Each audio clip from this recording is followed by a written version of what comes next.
Astro connect के ज्योतिष कार्यक्रम में आपका हार्दिक स्वागत है। नमस्कार। बात करेंगे उस योग की जो कि आज 24 मई 2020 से बनने जा रहा है। यह योग कुछ इस प्रकार का है जो शुभ फल दे तो बहुत ही बेहतरीन स्तर तक का शुभ फल मिलता है और अशुभ फल दे तो उतना ही अशुभता भी प्राप्त होने की संभावना रहती है। तो सबसे पहले जान लें कि कौन से इस प्रकार के जो है सो ग्रह योग बनने जा रहे हैं और फिर इस ग्रह योग की क्या क्या संभावनाएं होती है जिससे 12 राशि वाले शुभाशुभ रूप में प्रभावित होते हैं। और वीडियो के अंत में यह भी बताऊंगा कि कौन सी राशि वालों को यह योग बहुत ही बेहतरीन रिजल्ट देने वाला है और कौन सी राशि वालों को इस समय में सावधान रहना है। 24 मई 2020 को रात के 11:15 बजे बुध का राशि परिवर्तन होगा और बुध अपनी राशि मिथुन राशि में प्रवेश करेंगे। मिथुन राशि बुध की अपनी राशि है और बुध अपनी राशि में 2 अगस्त के 3:23 तक रहेंगे। तो यह जो समय खंड है बहुत महत्वपूर्ण है क्योंकि इसमें एक तो भद्र महापुरुष योग का शुभ फल 4 राशि वालों को मिलेगा, लेकिन इन सब से भी बड़ी बात यह है कि मिथुन राशि में बुध के आगमन के साथ ही बुध और राहु का ग्रह योग बनने वाला है। बुध वैसे तो सौर मंडल में बहुत ही छोटे ग्रह हैं और राहु के विषय में क्या कहा जाए, यह कोई फिजिकल एंटिटी नहीं है, लेकिन दोनों ही ग्रह बहुत ही महत्वपूर्ण है। बुध की इम्पोर्टेंस को आप इसी बात से समझ लें कि इस दुनिया में जो भी लेन देन है, जो भी कारोबार है, वह सब बुध के अधीन है। मनुष्य जब से जीना सीखा है तब से वह किसी न किसी विध लेन देन की प्रक्रिया को अपना करके ही आगे बढ़ा है। तो लेन देन, कारोबार या व्यापार, यह तो एक बात बुध की है ही। बुध इससे भी आगे बुद्धि के कारक ग्रह हैं, शिक्षा के भी कारक ग्रह हैं। तो बुध का जो दायरा है वह बहुत ही विस्तृत है और अब यह जो बुध और राहु का संयोग है या दुर्योग है, उस बात को आप इस प्रकार से समझें कि बुध चिड़िया है, पक्षी है और राहु अनंत सीमा तक फैला हुआ नीला आकाश है। बुध रूपी पक्षी आकाश में चहचहाते हुए स्वतंत्र रूप में इधर से उधर, यहाँ से वहां उड़ते रहते हैं। यह एक शुभ बात है। जब पक्षी आनंदित होकर के निर्बाध रूप से विचरण करते हैं तो प्रकृति यह संकेत देती है कि सब कुछ शुभ मंगल है।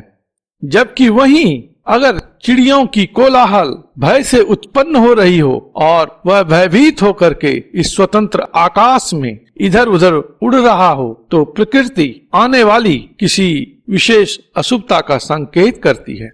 तो यह ग्रह योग कुछ इस प्रकार का ही है। चूंकि बुध स्वराशि के हैं और वहां पर राहु लगभग उच्च के माने जाते हैं, तो ऐसी अवस्था में समझ सकते हैं कि कुछ शुभ संकेत ही हैं जो प्रकृति अथवा हमारी जो कलेक्टिव डेस्टिनी है वह दे रही है। बुध और राहु के योग को इस प्रकार से भी समझिए कि बुध है व्यापार, बुध है बाजार, बुध है ट्रेड और राहु हो गए उसका विस्तार, फॉरेन से कनेक्शन। तो इस समय जो है व्यापार का जो विस्तार है उसकी संभावना बढ़ेगी, फॉरेन ट्रेड बढ़ेगी, एक्सपोर्ट इंपोर्ट के मामलों में भी वृद्धि की संभावना रहेगी। चूंकि मिथुन राशि कम्युनिकेशन की राशि है और बुध भी कम्युनिकेशन के प्लेनेट हैं और यह जो मोबाइल टेलीफोनी है उसमें राहु का भी बहुत बड़ा योगदान है। तो बुध और राहु के योग से इस प्रकार की कंपनी जो कि किसी न किसी कम्युनिकेशन से जुड़े हैं उनके विस्तार की योजना होगी, वह अपने बृहत रूप में सामने आएंगे। जैसे अपने देश की कंपनी जियो, रिलायंस जियो, इस समय इसका विस्तार और अधिक होगा। हुआवी कंपनी या एप्पल, इस प्रकार की बड़ी बड़ी कंपनियां और अधिक समृद्ध और सशक्त रूप में सामने आएंगी। आज आपने देखा होगा कि अमेरिका चीन के प्रति कितना मुखर है और लगता है कि वह सबसे बड़ा उसका विरोधी है, लेकिन उसकी एक कंपनी है हुआवी। इसके चलते कुछ ऐसी स्थिति बन रही है कि अमेरिका बहुत अधिक दिनों तक चीन का विरोध कर नहीं पाएगा, क्योंकि चीन बहुत बड़ा प्रोड्यूसर होने के साथ साथ बहुत बड़ा कंज्यूमर भी है। तो अमेरिका का जो सेमीकंडक्टर वगैरह का जो ट्रेड है उसकी बहुत खपत चीन में होती है। और अब तो चीन कहता है, अमेरिका को धमकाता है कि अगर आप इसी तरह हमारे अगेंस्ट में वोकल रहेंगे, बोलते रहेंगे, तो मैं आप पर सैंक्शन लगाऊंगा। और आपको जान करके हैरत होगी कि अगर चीन अमेरिका पर सैंक्शन लगा दे तो तत्काल ही सैकड़ों अरब डॉलर का जो है सो नुकसान अमेरिका को होगा। तो आज का जो यह मोबाइल टेलीफोनी है या इससे जो जुड़ी बड़ी बड़ी कंपनियां हैं, ये और अधिक प्रभावशाली होंगी और यह बहुत सारे नए समीकरण को तैयार करेगी। बुद्ध है सूचना, तो सूचना का प्रसार होगा और सूचना से ही षड्यंत्र रचा जाएगा, क्योंकि राहु षड्यंत्रकारी ग्रह है। बुद्ध व्यापारी लोग हुए और राहु जब जुड़ता है उसके साथ तो उसको बड़ा बना देता है। तो बड़े बड़े व्यापारी, तो बिजनेस टाइकून का इस समय में अभ्युदय होगा, उनका जो ग्रोथ है वो बढ़ेगा। लेकिन कॉमन आदमी को कहीं न कहीं परेशानी ही रहेगी, क्योंकि यह जो संक्रमण काल है इसमें बुध और राहु का यह योग सामान्य जनजीवन को अस्त व्यस्त करने वाला है, उनकी परेशानी को बढ़ाने वाला है। अगर राहु को आप उलझन मानते हैं तो बुध उसको और अधिक मल्टीप्लाई करता है। तो कश्मकश जो लोगों की है वह और बढ़ेगी। घर में रहें तो काम नहीं चलता, बाहर निकले तो सोशल डिस्टेंसिंग मेंटेन नहीं होता और सारी बातें नहीं होती। तो इस तरह की कश्मकश बढ़ेगी, परेशानी का दौर थोड़ा सा अधिक रहेगा सामान्य आदमी के लिए।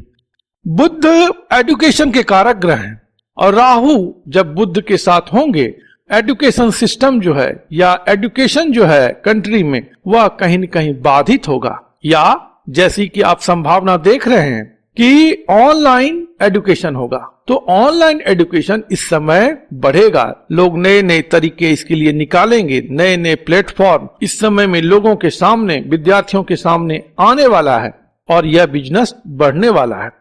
एक और बात है कि बुध और राहु का जो यह संयोग है कुछ प्रकार के बिजनेस को यह बहुत ही बढ़ा देगा, बहुत ही अनएक्सपेक्टेड हाइट तक ले जाएगा, और कुछ प्रकार के बिजनेस को यह नेस्त नाबूद भी कर देगा, क्योंकि राहु का हाथी बुध के हरे भरे फसल पर भी चलेगा। बुध वैसी जमीन है जिसमें की उर्वरा शक्ति है, उर्वरा से भरपूर है और हरियाली भी बुध है। और राहु अगर हाथी है तो हाथी इस हरियाली को रौंद भी देता है, क्योंकि उच्च का है, वह मदमस्त है। तो मदमस्त हाथी बाजार को भी रौंदेगा।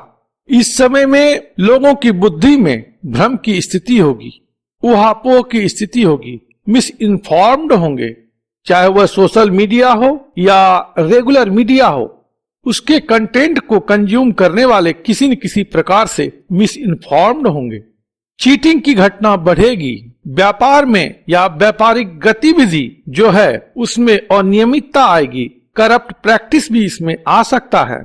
लोग अधिक स्पेकुलेटिव होंगे, फाइनेंस के मैटर में स्पेकुलेटिव होना और भविष्य को लेकर के भी स्पेकुलेटिव होना, दोनों तरह की बातें इस समय में हो सकती हैं। बुध और राहु का योग जब पीड़ित अवस्था में हो किसी कुंडली में, तो वह मति भ्रम, हैलुसिनेशन, इल्यूजन ये सब इतना बढ़ा देता है कि वह पागलपन की हद तक बात पहुंच जाती है। इसीलिए कुछ एक राशि वालों के लिए यह योग मानसिक तौर पर परेशानी देने वाला भी होगा।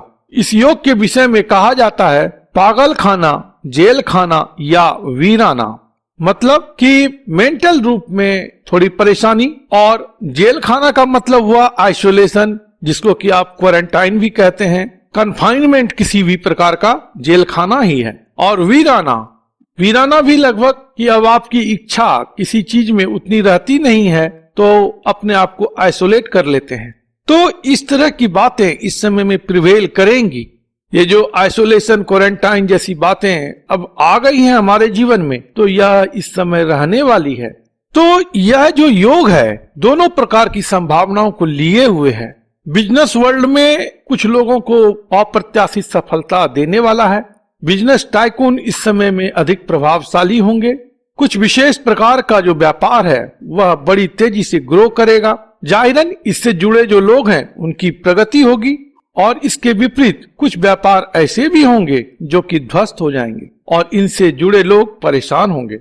तो यह योग जो है दोनों प्रकार के फलों को देने वाला है।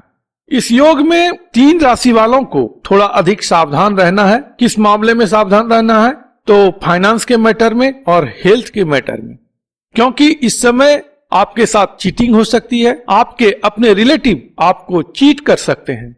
आपका धन लेकर के कोई चंपत हो सकता है, ऑनलाइन फ्रॉड हो सकता है। तो इसलिए 3 राशि जो है वो सावधान रहें। तो वो 3 राशि कौन कौन है? मिथुन राशि, कर्क राशि और वृश्चिक राशि।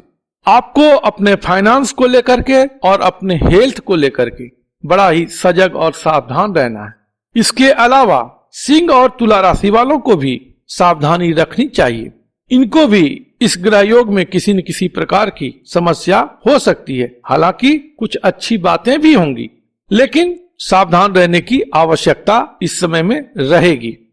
देखिए, यह जो मिथुन राशि है आने वाले समय में 21 जून में इस राशि में ग्रहण लगने वाला है। तो अभी जो ग्रह स्थिति, जो परिस्थिति का निर्माण कर रहे हैं वह ग्रहण की तैयारी है। 3 ग्रह वक्री हो चुके हैं और बुध भी आने वाले समय में वक्री होंगे। तो सूर्य ग्रहण के दिन 4 ग्रह वक्री होंगे और राहु केतु चूंकि पहले से ही वक्री रहते ही हैं, तो कुल 6 ग्रह कहते हैं कि वक्री उस दिन होंगे। तो सारी तैयारी वहां तक की है। तो ग्रहण के बाद क्या होता है कि पुनः सूर्य का प्रकाश जगत में फैल जाता है, अपने पूरे स्वभाव पे आ जाता है। तो ग्रहण के बाद कुछ अच्छी स्थिति भी पैदा होगी, लेकिन कुछ संकेत ऐसे भी हैं जो परेशानी को बढ़ाने वाले हैं। खास करके कोमल लोगों की परेशानी बढ़ेगी, छोटे छोटे बच्चों की परेशानी बढ़ेगी, खास करके फीमेल चाइल्ड की समस्या बढ़ेगी, नेचुरल कैलेमिटी वगैरह इस समय में बढ़ेगा। तो इन सब बातों को समझते हुए आप यथोचित अपना एहतियात रखें और बदलती हुई परिस्थिति को गौर से समझने का प्रयास करें, तो फिर कोई विशेष परेशानी नहीं होगी। प्रभु आप पर कृपा करें, आप स्वस्थ रहें, मस्त रहें और व्यस्त रहें। ओम नमो भगवते वासुदेवाय।